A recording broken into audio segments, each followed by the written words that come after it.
Welcome to the No Love Podcast, where we decrease the bar's divorce rate today by teaching singles and couples alike how to experience love on purpose and not by chance. I'm your host, Edward L. Fairley, accompanied by my wonderful, lovely co-host, Michelle Larkin. Michelle, say hi to the people. Happy Thursday. It's that time again, No Love Day. So, how you been? Talk to me. What's going on? What's new? What's old? What's old? What's new? I'm blessed and highly favored, gracious, and kind and grateful. I had the most amazing walk on Saturday. If you follow me on Instagram at Yumi Connections, you see that I was out in nature getting grounded. I can go 2 or 3 days without leaving the house and barely leaving my office workspace. But it was just so fabulous to appreciate nature because it's fall and the trees are changing. You know, it just rained and the plants are kind of blooming, you know, just fresh.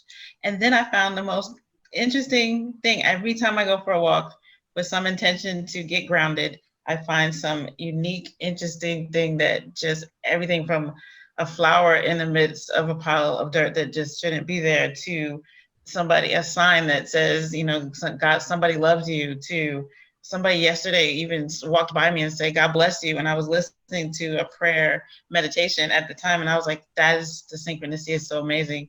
And then I just was walking back and I said, God, I just really want to see something really interesting.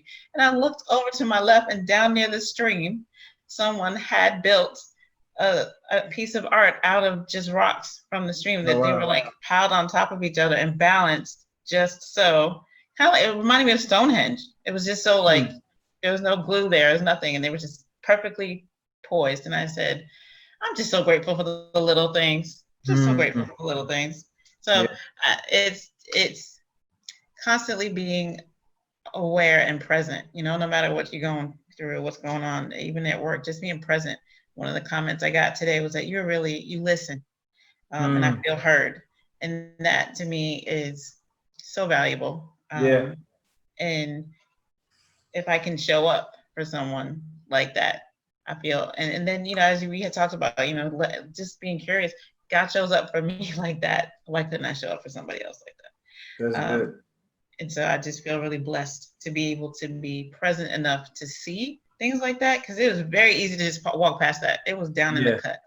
So being able present enough to see that, but also being present enough to give space to someone else to feel heard in a very chaotic situation. So I know love, and I'm That's good. That's good. You got anything coming up that people need to know about, consider? November and December, there will be webinars for getting yourself ready for the 2021. My mantra as a coach is how to manage overwhelm, how to get clear, and then how to make good decisions. So those 3 things for me are critical. And I will be teaching some sessions on managing overwhelm, getting clear, and making good decisions. I'm getting ready for 2021.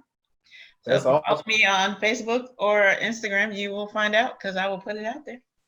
Okay. All right. Well, I'll keep asking to make sure that everybody that is listening here can be updated and informed so that they can make sure that they can attend. So what's going on with you, bro? I've been extremely busy. I've been productively busy, but I've been busy. So is there anything we should be looking out for on the site? Anything that we should be checking in to see something new, something changed, anything different? I'm not doing that anymore. I'm gonna tell y'all when it happened. I'm not saying look for anything in the pipeline. I'll just tell y'all when updates happen. So just keep your ears to the street, so to speak. If anybody has played the simulation or walked through the simulation, please say something in the comments. Let us know how it's been going. If you've learned something new, if you had a takeaway, it would be great to know. All right, yeah, I definitely get those. I appreciate those. Please keep them coming. I have people. It's interesting, like the places that it's getting downloaded and used, from India to Austria to Iran, Iraq. Just a global truth. Yeah, different locations. So it's pretty cool. Just like the podcast, I get a lot of different locations that tune in: Ireland, South Africa, um, the Philippines. It's a lot of different places that listen and tune in to, on this no love journey, which just goes to show how love is universal, and it is for everybody. And this fits and will help anyone when it comes to love and communication and self love. So, speaking of that, let's go into this topic. Let's go into this topic. We're already kind of starting late, so let's go ahead and dive in. The title of today's message is CPC, which clearly is an initial because that doesn't spell anything. CPC. It's not colored people communicating because me and Michelle are black. It's not. You did it. You stop. It's not. It's not candy, pumpkins, and candles because we're getting close to Halloween. It's not Congress, presidents, and citizens because we're getting close to the election. It's a practical approach to dating, and of course, with anything that we teach here with No Love, dating technically being the foundation of the No Love triangle, which is self-interest. You can still utilize this practical information anywhere, and you'll see why in a moment as I break down what these initials are. Of course, you're going to have to listen through the whole show to find out what CPC stands for, now that I've showed you or shared with you what it's not. So when I do share this, again, it's practical. It's in a practical approach to dating. This is under the assumption that you have hopefully addressed the low self-esteem issues. You figured out what your non-negotiable list is.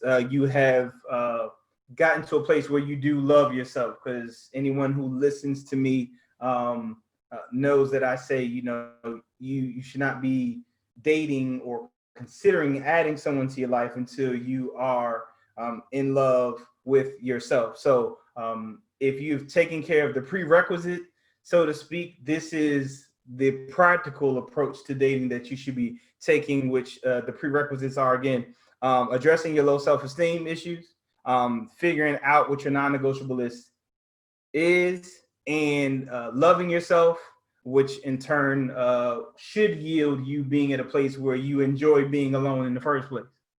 And if you are at a place where you enjoy being alone, that will allow for you to take the proper approach to dating. And the proper approach to dating, for lack of a better term or phrase, it's an interviewer's mindset. You should have an interviewer's mindset when you are dating. And from a business standpoint, if you're interviewing someone, granted, they will be an asset to your company, but they're not somebody that you need. I think you have options. You don't have to take the first body that presents itself. You may need the slot filled, but you don't have to take the first body this year. That's exactly right. You are the person that is adding them to your establishment. Technically, on the other end of the table, so to speak, that person needs a job. They're looking for someone, or they're invested or interested in you. They've come out. They're willing to do the interview to be a part of your organization or your team, so to speak. So in that mindset, you have the advantage, which is why it's imperative that you get to a place where you love yourself and you enjoy being alone, because you won't be able to take this approach when you're dating, because you will be the person that is desperate trying to find employment, so to speak. You need to get clear so you can make a good decision.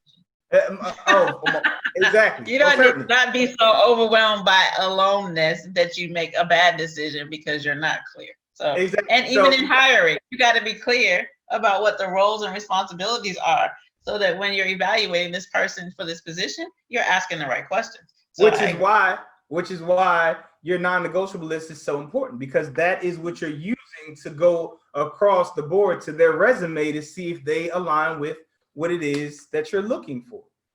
So conceptually, that's why I said you should have an interviewer's mindset. So let's get into these initials. So the first initial, which is the first C in CPC, is clues. Clues, CLUES, clues. The first C is clues. When you're dating, you should be paying attention and seeking clues. Okay, so this person did that. Okay, that's a clue. He or she, he held the door for me, or she said thank you. She was kind. He was kind. The different things that they're doing, these are clues. Interesting. Okay, I noticed that he or she did that, or he or she did that. Now, these can also be negative clues. Why in the world did he talk to her like that? Why did she talk to him like that? Why did she say that to me? These are, again, clues. These are part of an investigation. Clues are triggers for thoughts to follow up and ask either follow-up questions or get context. Doesn't make it a good or bad. Right. It's an identification of an idea that needs further discussion. That's really good. So, yes, most certainly. So with these clues, these things that have happened, this person did this or did that. If you're not sure about a clue, if it's not apparent or even obvious, and even if it's apparent or even obvious, you should be asking follow-up questions to see if you have interpreted that clue correctly. So again, I don't know if you want to give examples, Michelle, because you seem to grasp it really quickly. But again, when you're dating, it's only because I hire people all the time. I am a hiring manager. I get that. And I do not approach dating from an interview in the past, from an interview standpoint, because it requires taking ownership of the position that you're at, that's vacant. And from a hiring standpoint, you know, you're right. It's my position. It's going to affect my company. So exactly. I get to evaluate and even be brutally honest with the person, because this is a long-term situation. So I need to not make a mistake here because upfront costs are involved. That's exactly right. But from a dating standpoint, like, oh man, that means I have to think about this as a long-term hire. And that's exactly right. What's the price I'm going to pay if I have to replace this person, which you have to think about, because there's a lot of upfront onboarding process, right? And so if you're looking at your relationship that way, oh boy, that's a yeah, because it does require some self-love. You're about to make an event, and this is what I'm saying. So it's interesting that it's easy for you to take that mental approach for a business or your company, yet we don't think about that when it comes to our livelihood. We are the most valuable organization. Exactly, most certainly. Right? So if I'm on an interview and I'm about to bring this person into my team, my assets, be it my home, my future children, my circle, like I think you should be looking for clues to see if they are the right fit or they're not the right fit, and also investigating it, as you stated, asking those questions to clarify, did I read that incorrectly or not, or is this really who this person or what this person is? Mm-hmm. And as an interviewee, the candidate, because we've been that too, right? How many people come to an interview with canned answers, predetermined questions, and like are already trying to script themselves to get the job? So whatever you ask, I'm really just adapting to you versus answering the questions, which is difficult. It's difficult to not get snowed on the way in. You got to be like, I know you're trying to impress me. I already know. Yeah, most certainly. So let's give that. I'm so glad you brought that up, because that just a beautiful alley-oop for what the second initial is. So you go from clues to patterns. So first you got clues. True statement. Then you got patterns. So, okay, that was a great clue. Okay, he seems to be chivalrous, or he seems to be respectful or kind, but has he been consistently that? Has she been consistently that? Has there been a pattern of this particular clue that says, we might be onto something here. This might be her. Or has there been some consistency and then there's a break all of a sudden? Where did that break come from? Again, which goes back to a clue. Okay, so you might have consistency, but then there's a break in the consistency, which seemed to be a pattern, and it might be a clue. So because there's been a break in this pattern or thing that we thought was a pattern, maybe it was just time that allowed for them to fall into themselves, and that's a clue. Hold on. Now let me stand back and see if this clue becomes a pattern. Or is it circumstantial where, okay, he just got upset at this moment and it slipped his mind to do what it was that he was doing, or what caused this? What is again, let's pay attention to the scenery. Let's pay attention or provide some follow-up questions to make us say, is this really what happened? What happened? Was this really a break in the pattern? And then we start paying attention to that clue to see if that becomes a new pattern or their new norm, so that we can make, which again, I'll get to see. I'm about to get ahead of myself. But first, you have your clue. Okay, maybe this person is the right one. But then you need to be in it long enough.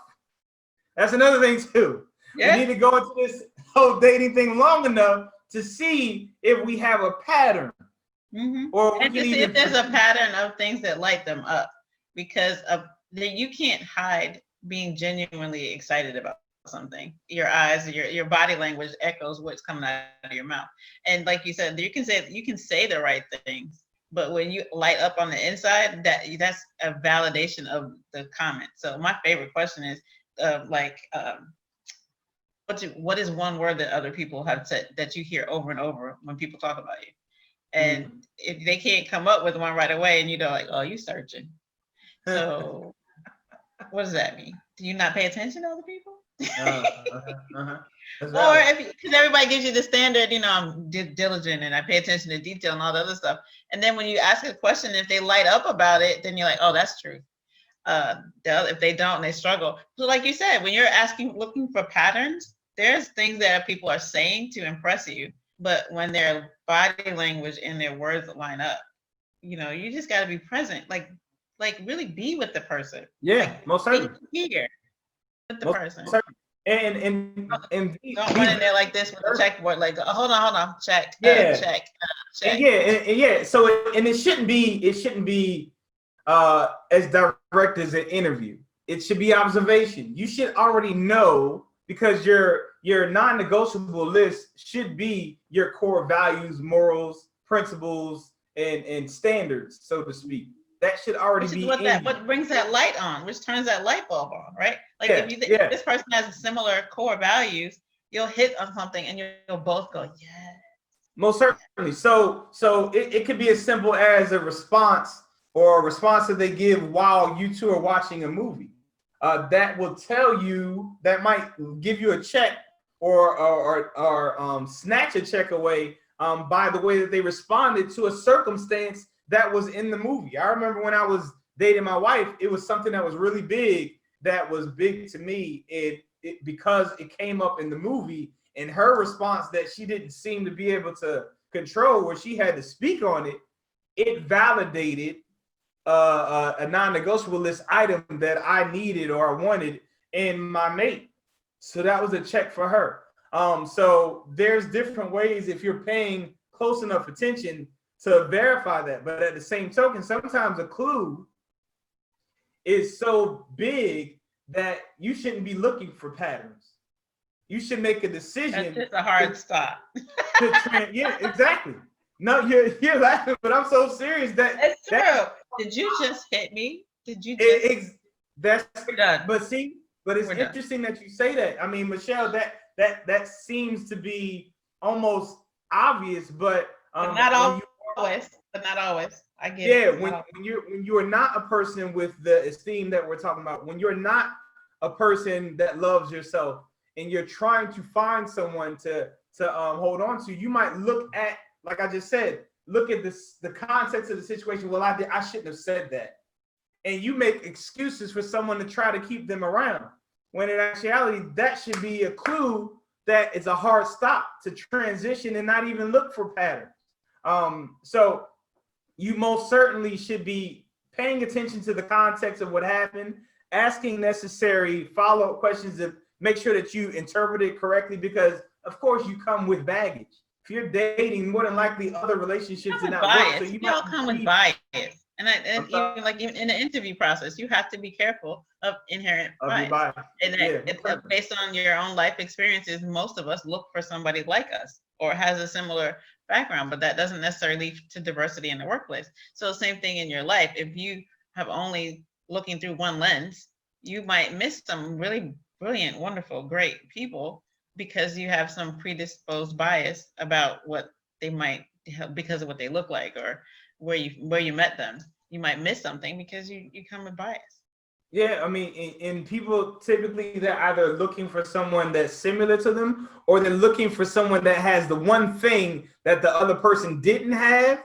So as soon as they find that thing, they're like, "Oh, this is the right one," and they disregard every single other thing that they needed as far as that non-negotiable list is, which is why you should not move forward with the person from a pattern standpoint until they complete the entire interview or checklist process. And So check some first, references. go ahead. I'm sorry. Check some references. Well, that's see the thing. With time comes references. That's the thing. A lot of people aren't spending enough time. Like if you have enough time before you decide to transition to a relationship, you should have had enough time to see how they interact with other people, see how other people respond to them. If they don't have other people, that's a clue. That about Like that's a clue in itself. Like what is going on where they don't have anybody for you to kind of gauge how they interact or whatever. So there's a lot of things that are clues that we disregard as clues or allowed to become patterns, and they should not have become patterns because we should have accepted the clue for what it was or investigated the clue enough to come to a decent conclusion as to whether you should move forward or not. Miss Lisa said clues are obvious when you know what you're looking for. That's exactly right. Patterns will confirm what you want or do not want. That's why that's important. So many people are dating without an idea as to who they're looking for, and they wonder why they never get who they're looking for. It's because you don't even have a visual or any kind of framework. You have no framework to compare. That person looks like. Yeah, you don't have anything to cross-reference to see. Oh, okay, he or she is aligning with the job description. So therefore, you don't know whether you should hire or not. What's your thought, Michelle? Well, my thought is that sometimes people approach dating not like there's a vacancy they're trying to fill, but like it's just an accident. Like I created the position for the person. Like there wasn't a vacancy, but I met the person, so I created the position for them, which doesn't always, you know what I'm saying? Got it. They weren't looking. It kind of came up, and now they're starting to try to create a position to fit this person, but haven't had this experience. If you're not coming to that experience clear, then you may give somebody attributes that they didn't actually demonstrate because you're trying to force the position on the person versus filling a vacancy because there's a desire there. And then you make assumptions. You just kind of go, well, they must fit because they do this, this, and this. They should fit.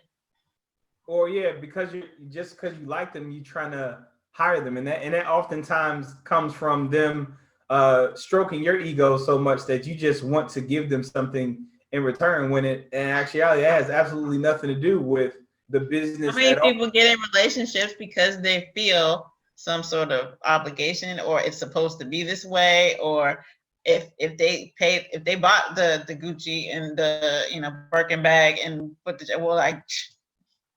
but did you really evaluate or did you that's the checkbox? But that's everybody else is doing. That goes back to the whole insecurity thing. So they made you feel good, so now you want to make this work.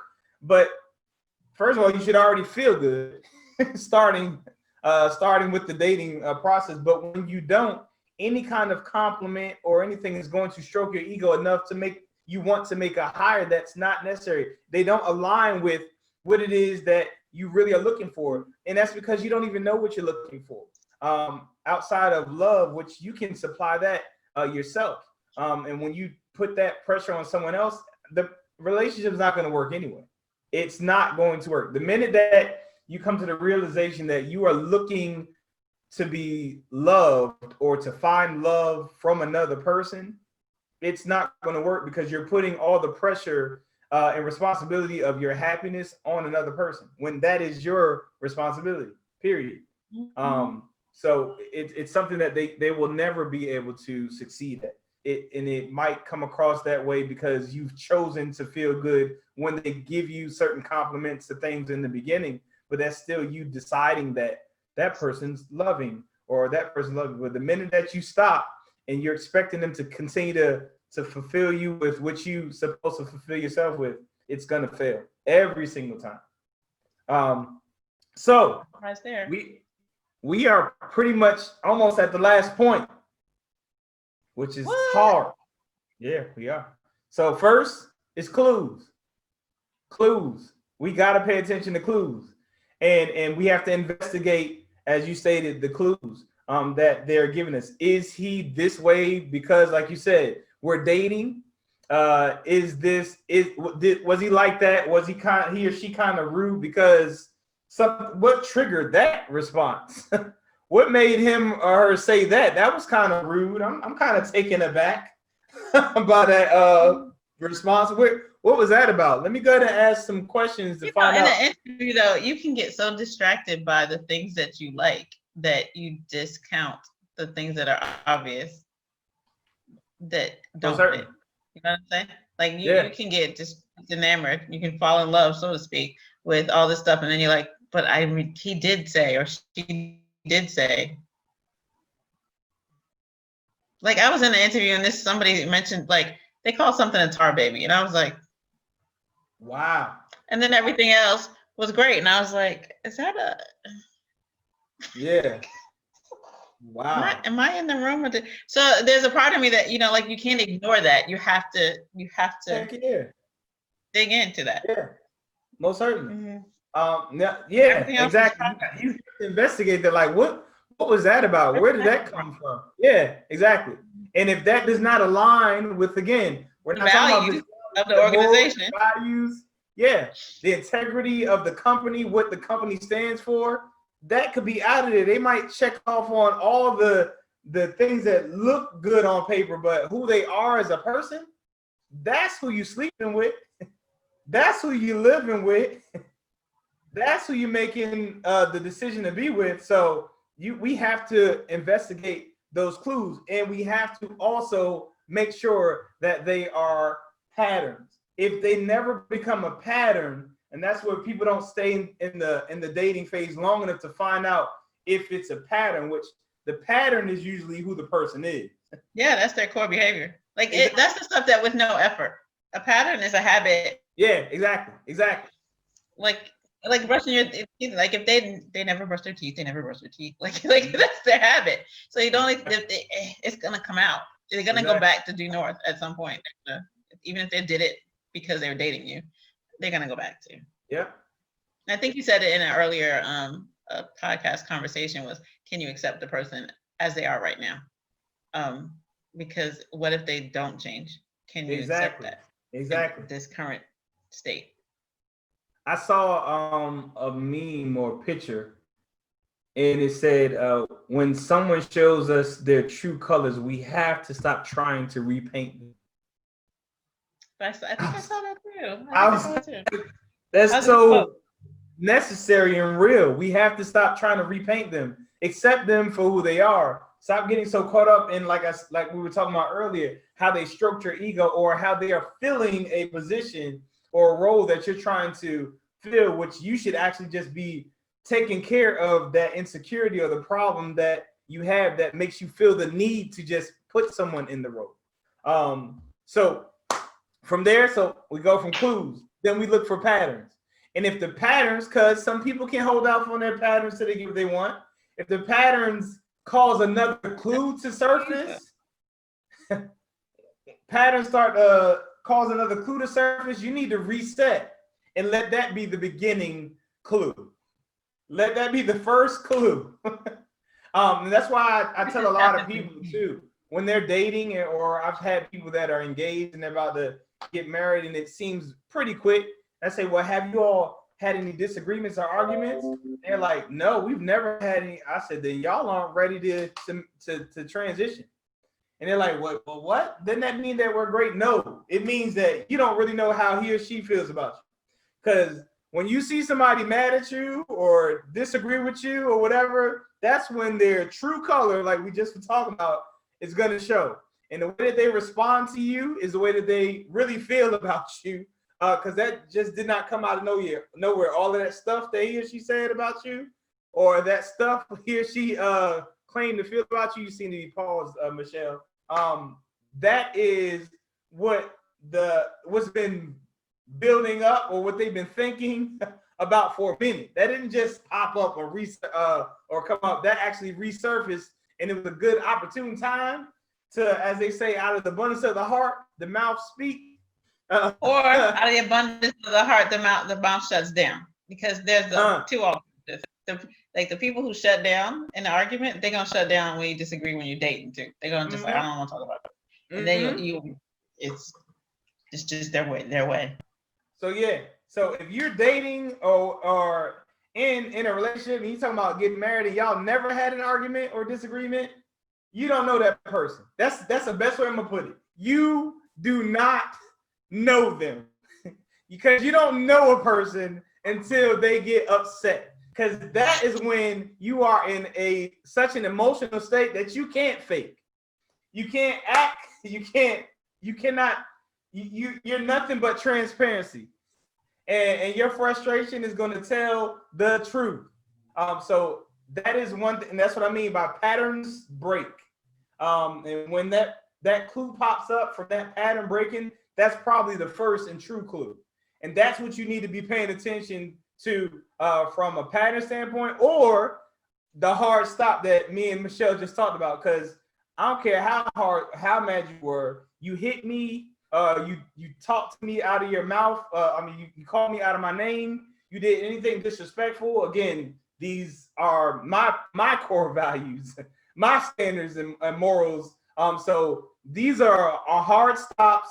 No go, no chance. That was the true you. You don't have to give me any explanation or context, because that's just unacceptable. I don't care how mad you are. If the core of you is the type of person that is not disrespectful and does not talk or down to people or belittle them, I don't care how mad you are. That's not what you're going to go to. It's not going to be your go-to. So that's a hard stop for me. So first we go from clues, then we go to patterns, until a possible clue interrupts that pattern. Then that is the first clue, and you need to see if that becomes a pattern, unless it is a hard stop.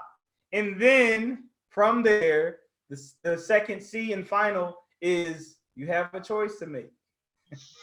You know what I believe? Make good decisions. Clues, patterns, choice. And this is where people fail.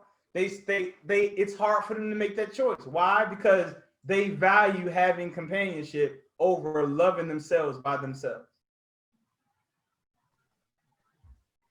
I think they want to be put a butt in a seat instead of getting productivity and long-term benefit for both. Win-win. They just want a butt in a seat. And it's a fantasy. They're trying to buy into a fantasy as opposed to the truth. It's crazy that fantasy rhymes with fan to see. Like, someone that's a fan gets to see you with someone. Like, I want someone to actually see me with someone on my arm, or I want to seem successful, or I want to seem good at relationships. It's for the fans to see. It's a fantasy. And it's like, it's not really what's going on. It's a fantasy. So it's not real. And so that we can have the fantasy, we live a fictitious life instead of making a decision and going into something that could be foundationally wonderful and great if we just are patient enough to wait for someone. Like, again, I hate to break down words, but in the end, it's what it is. So alone is all one. ALONE. ONE, all one, short of one L, all one. That's what you should be if you love yourself. All one, alone. And you should be whole in that being by yourself, to where when someone else comes, you're not going to allow them to ruin that all oneness that you have with yourself.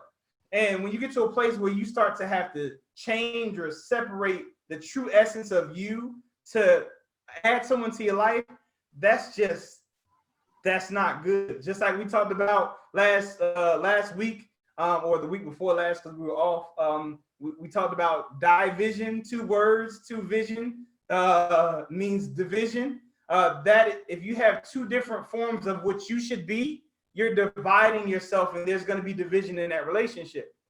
So you have to make the hard choice, or else you're going to live the hard life. So it's better to go ahead and rip that Band-Aid, feel uncomfortable, telling them that they're not the one, as opposed to putting more time in and making it harder to remove the actual Band-Aid. But you have to make the choice, and the choice should be aligned with your actual non-negotiable list. Non-negotiable list. Go ahead, Michelle. I guess I think that most people are dating while developing some of the principles of the no love scenario. So they may or may not, they may not either have already been in it, have had past experiences not based on it. But I'm just reflecting on the fact that the ability to be comfortable enough to be yourself does take sometimes time, because you're trying to learn to trust the other person. It doesn't mean that it can't take place. Like, yes, if we were all coming at this with a well-developed no love triangle, you would come at there being yourself right out the gate. But I do see some value in evolving with someone and building trust over time, and peeling away the layers, I guess, because relationships do develop. And I guess I say that too, because for me, trust is a huge thing, and I don't feel comfortable with everybody right out the gate, and so they may or may not get everything from day one. But that doesn't mean that it may not be a good relationship. It just means that I may be slow to reveal, if that makes sense. So I'm wondering how trust plays into the clues, patterns, and choice. All right, that's a great question. So trust, how do I say this without being offensive? I don't know. Just be offensive. We already know. Trust is not an issue when you love yourself. Okay. Trust is only an issue when you have insecurities and low self-esteem. Because you're so focused on whether this person can take advantage of you, which in turn in your mind means that they can destroy you. When you get to a place where you love yourself, you're able to share yourself without any kind of concern of them taking advantage of you, because you have nothing to lose, because you're open enough to be transparent, say who you are, who you are not, and they're either going to take it or they're not. But a person that is insecure or that has low self-esteem, to where they're concerned about whether someone's going to take advantage of the way I said this or share, or he's going to use that against me. Use what against you? You've accepted who you are, or you've accepted who you've been, and you've moved past that. The only way that they can ruin you with that information is if you are walking around with that information as something that could ruin you. And if that is the case, then you have not gotten to a place where you have snatched the insecurities or the pain or what have you that you have from the root, and you're seeking for someone to accept you that's not that you're not even okay with. So you have to get to a place where you are okay with you and everything that comes with who you become, to where someone else who you gladly share who you are and who you've been will be able to choose you. Now, if I said that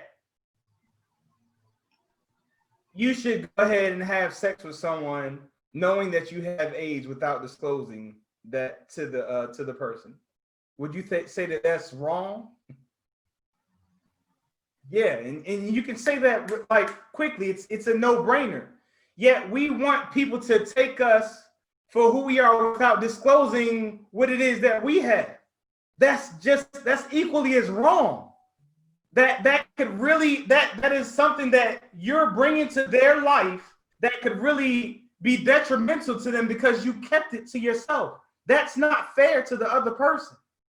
So whatever your baggage is, you need to put the stuff on the table to let them choose you. And the crazy thing about it is, if and when you do that, and if you do that and you're chosen, that love is unbreakable. Like that is the best. That is true love. Now the problem is people are being chosen by people that don't know them, and they never experience love, even when they quote unquote are chosen. They're living a fantasy. They're living a lie. You haven't been chosen, and that's why you don't feel love. But to know that someone knows everything about you and they still have chosen you, that will make your heart swell. That will allow for you to be yourself and know that they have your back. Person that shares, again, if you get to a place where you love yourself, it doesn't matter who shares. It doesn't matter what they share, because you're okay with. Interesting that we will be like that with a friend, but not with a mate. And that goes back to probably show number 3, friends versus mate. That shouldn't be two separate things, yet there's so many relationships that have that. Whereas, I'm not telling my husband that, but their friend knows everything, or their barber, or their the person that does their hair. They know everything there is to know about them, but their husband or wife doesn't. That's supposed to be the person that knows everything about you. I listen on I've gone and I visited the men, like the men circle or whatever, where they share stuff and they say you should have a guy that you can talk to. I'm like, no, I tell my wife everything. Why do I need to go talk to some man about what I got going on in my life when I have a wife? That doesn't make sense. So like they're saying that we should be going and having intimate conversations about our struggles or our problems, be it porn, looking at other women, whatever that is. My wife is the go-to person for that. That's who I'm talking to about that. And she's going to help me through it, because my wife is my best friend. And my wife loves me. And I know that for a fact, because that woman knows everything about me. The good, the bad, the ugly, or whatever. And that woman still sticks by me and helps me through my struggle. What did Miss Lisa say? She said they make excuses for the patterns to justify staying in a relationship that she didn't finish it. But yes, they want to, again, the crazy thing is they just want to check it off.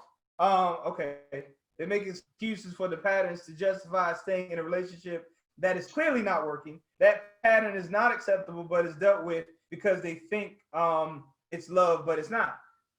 So it's not. Think about those of us who have wanted a relationship and not the person, right? You want the relationship. You want to have a relationship. You want to, like you said, have someone on your arm, somebody. You want to the not aloneness more than you want to know the person, which again doesn't work out. But I mean, it happens. I know it happens, but we need to talk about the root of why it's happening. And that's what I mean by, like, it's fine to, first of all, you should evolve. If you don't evolve, you're dying. You're just existing. You should evolve. It's true. Evolve or die. Yeah. You're dead man walking. So you should definitely be evolving, but you should not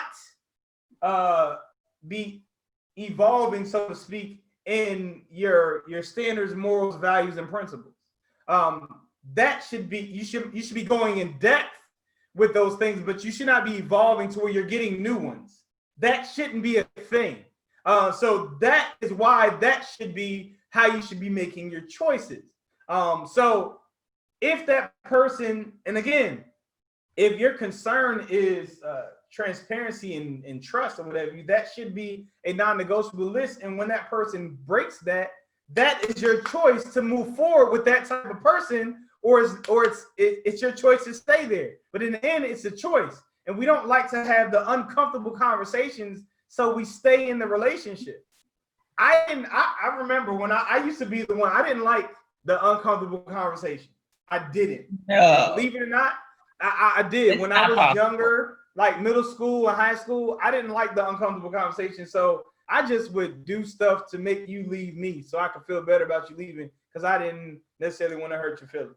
But I was definitely tuned out. I was straight faced. I didn't really show no love. And it was bad, but I just wanted you to get the message to where you got so frustrated that you left. But now, I'm glad I don't have to make the decision. But when it comes to prior to my wife as well, I got past that outside of high school, where it's like, you got to go. I don't like you. um, but I don't have a problem with making those decisions. But again, at the same token, it's because I didn't love myself enough to say, you're not for me. You did not get the job. I still like to use a proxy for that, so I get it. I still like, I had to grade it to me, but can recruiting call them? But no. Now, when I have these people that are contacting me to try to work for the No Love company, the brand, that I make sure that I'm giving you all good and quality content, I'm not allowing, y'all are like my babies. I'm not going to allow you to do stuff that is going to hinder my organization, my company, my baby, so to speak. I feel obligated, and I've taken on the role of someone that is supposed to be like you all's shepherd. I'm not going to hinder that because I just want to have someone fill a daggone role. And I'm looking for someone to fill a role literally right now when it comes to No Love Incorporated. But just accept anybody. I was on the phone having an interview with him, and I was like, no. He was like, well, what is it that I'm missing? Said, I mean, you didn't mess up on your presentation, but your presentation showed me that you're not who I'm looking for. Say you didn't miss anything. It's not anything else that you can add. I thought this was something that it's not. And he kept on, well, what if I did? I'm like, no. Don't change for me. Just be you. Exactly. Like, don't it change doesn't say for me. anything bad about you. It just says that we are not a good fit. So sorry, Brandon, but we're going to have to wrap this up. I got some things I got to do. You showed me everything. There's nothing else you can show me. And if you could just possibly give me what I asked for now, and you didn't feel it was important, that further lets me know that we're not compatible, because I had to ask you for that as opposed to you being what it is that I'm looking for. Bye, sir. Isn't that interesting as a notion? Yeah. As you're dating. Why do I have to tell you? Exactly. But you know, everybody uses that as like, if I have to tell them what to do, then I don't want them to do it. But there's still some exchange that, I don't know, that's interesting. You got to tell them they're more than likely not the one to do it. You shouldn't be in the role. Sorry. She said, got to be qualified. You got that right, Miss Lisa. So, that's it. Let me see your qualification. It's simple, but not simple, because for one, you got to love yourself in order to make that tough choice about yourself. And me and my daughter were having this conversation. It is so evident that so many people love people more than themselves. Yes. Where they would stick it out and deal with so much crap because they love that other person more than they love themselves. Yeah. They won't deal with this because they're worried about hurting that other person's feelings. So they'd rather just be in an uncomfortable environment. And again, I just admitted that was me. I didn't love myself enough to say, no, you got to go. So I started acting ridiculous to try to get them to break up with me, because I was a runner. What's so crazy about that is, the irony in that is, listen to what I just said. I didn't care about them hurt my feelings. I cared about hurting theirs. Isn't that something? I didn't love myself to be concerned about how I would feel if I was rejected. I was more so concerned about hurting their feelings, knowing that I didn't want to be there anymore. So you got to love yourself. That's why I stated when I first started these initials and what they mean and stand for are pointless when it comes to the practical approach to dating. And honestly, this is more than dating. Like I do this in life. Like, wow, okay, you said that, so that's where you are when it comes It's to that. That's a clue. Yeah, exactly. In your relationship, that's a clue. Wow, I didn't know that. That's how you felt or how you processed that. Okay, and then I noticed, you know what? That does make sense. Every time this happens, that is a pattern. You respond accordingly. Now I got to make a choice. I'm not talking to you about that anymore. I'm not dealing with you like that anymore when it comes to this or that. And you transition, and I make a choice. And I promise you, I get it all the time. I People think try that sometimes though, confusion, depression, anxiety, overwhelm, frustration comes from not making a decision or deferring, yeah, or it does. it does. It's Exactly. really, all of that is really symptoms from not making a decision. And you're taking it out on the other people because you didn't make a decision that you should have made. 9 times out of 10, if you're frustrated about something, it's because you haven't articulated your decision or made your decision. That's exactly right. That's good. That's good. So you might need to be the clue. Like, it's a clue. Every time I keep dealing with this, are you the clue? Exactly. That you need to pay attention to your patterns, what you are doing or not doing that is causing you to need to make a choice? Stop doing that. Just stop. But yeah, again, we have to, this is going to be pointless if you have not addressed your low self-esteem issues, figured out your non-negotiable list, love yourself, and are enjoying being by yourself or put alone. All one. CPC in your hand so you constantly have it to look at when you're CPC. Just kind of before you go out, right here, and be like, CPC. That's right. No. Clues. You should be looking for clues that align with your morals, values, standards, principles, and you should be seeing if that's consistent.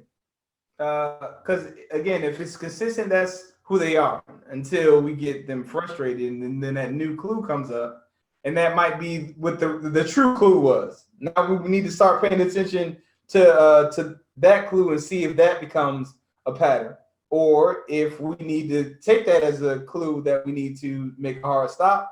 That's a non-negotiable list. Peace out. You're done. And then we have a choice that we have to make. Am I willing to deal with this? Am I okay with this becoming a pattern? Mm-hmm. I think you said that was important, is choose yourself. Choose yourself. Yes, you have to choose yourself. So that you can make choices. Because in the end, yourself is who's going to live with who you add. Yourself is who you're going to end up with if they leave. So if you don't have yourself right, if you don't use CPC with yourself, you're done. If they're listening to no love and y'all both CPCing across the table, yeah, you've already failed. Mm-hmm. That's the plan. I plan on saturating the world with no love information principles, and so I'm hoping that people are taking the same approach to dating, relationships, marriage, and of course, most importantly, self-love. If you take some of the things that are said and you use them as the filter, some of the positions and decisions that you make, and 9 times, I am certain that you will progress. Most certainly. It's a lot. Not an overnight cure all the time. It's definitely not an overnight cure all the time, but it definitely the work pays off. The constant evaluation, like you said, keeping a CPC, keeping a triangle in front of you, being able to rehearse some of the principles about knowing what your core values are, like just the exercises of taking some of the points that are discussed and rehearsing them or reflecting on them starts to create paths in your mind that ultimately become second nature, which changes your reality. Most certainly. So again, CPC, not colored people communicating, though me and Michelle are black. We are colored people communicating. We are. Not candy, pumpkins, and candles. Which is how it's coming. And please feel free to candy yourself. It's not Congress, president, and We're not citizens. talking about that. Nope. It is CPC is clues, patterns, and choices. This should be how it's an easy way. I'm not gonna say how you should do stuff, but it's a simple and safe way to make decisions on who we're going to add or subtract from our lives when it comes to investing in our futures. Miss Lisa put CPC equal looks for clues, notice patterns, make a choice best for you. That's exactly right. Make a choice best for you because you have to live with that choice. So that's great. I appreciate y'all. I love y'all. Y'all have a wonderful, wonderful evening. Until we meet again, y'all be safe. Peace.